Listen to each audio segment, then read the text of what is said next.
Hey guys, welcome back here to the Westridge Kids video series. So we're in Genesis chapter 3 today. So we're talking about a little bit more about Adam and Eve breaking God's law and their sin separating them from God. So as a reminder, let these videos be a tool for you to open up some conversations with your kids at home. We really want to partner with you guys as we seek for your kids to be fully devoted followers of Jesus. So if it is a handout card here, or you're getting it on our website, on the Westridge /kids website, or if you're watching the video on the way home, driving home after church, or if you're watching it on a Tuesday when you're having your coffee, just relaxing, make sure you also engage your kids with the stuff that either you're learning or you know they've learned, so you guys can grow together to be followers of Jesus. So here we go, digging into Genesis chapter 3.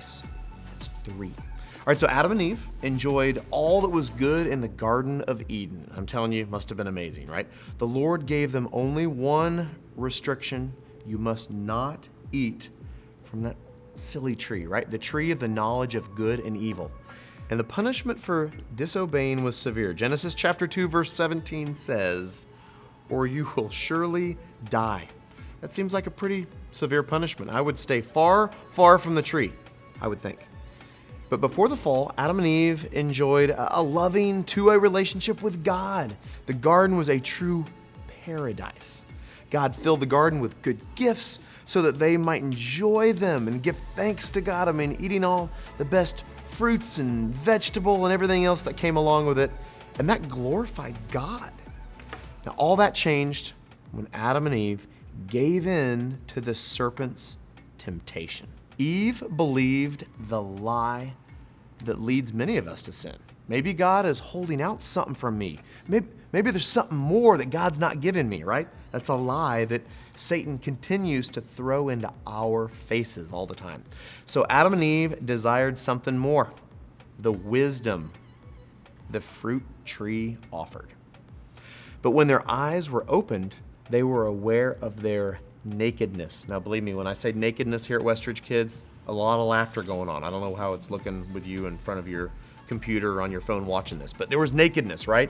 And they were ashamed. They felt ashamed. I mean, I had to bring this out because I don't necessarily have a fig leaf with me, but I do have this greenery that in my heart looks like a fig leaves all together like this. But I mean, think about at that time now, they were ashamed. They were naked. They were hiding from God. So this is what it says in the Bible: "Surely the Lord's heart must have broken at their act of disobedience and rebellion.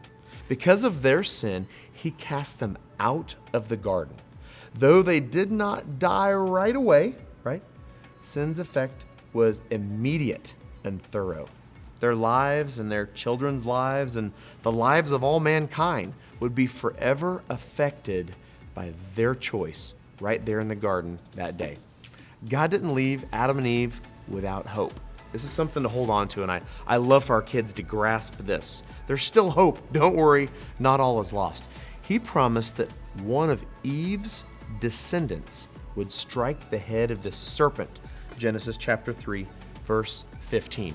Each generation after Eve hoped that one of their children would be the promised one, the one who would crush the head of the snake and put an end to the curse over all of creation. Sin is a big problem that needs a really big solution. It says in Matthew chapter 1, verse 21, that you are to name him Jesus because he will save his people from all of their sins. As your kids become increasingly aware of the bad news that sin brought into the world, that we're all sinners from birth, we can rejoice with them over the good news that Jesus came into the world to save the world from their sin. Tonight I want you to read 1 Timothy chapter 1, verse 15 to your kids. You can read it right now, but read that as a reminder that not all hope is lost. Because of Jesus, we can be saved from our sins. We'll see you guys next time.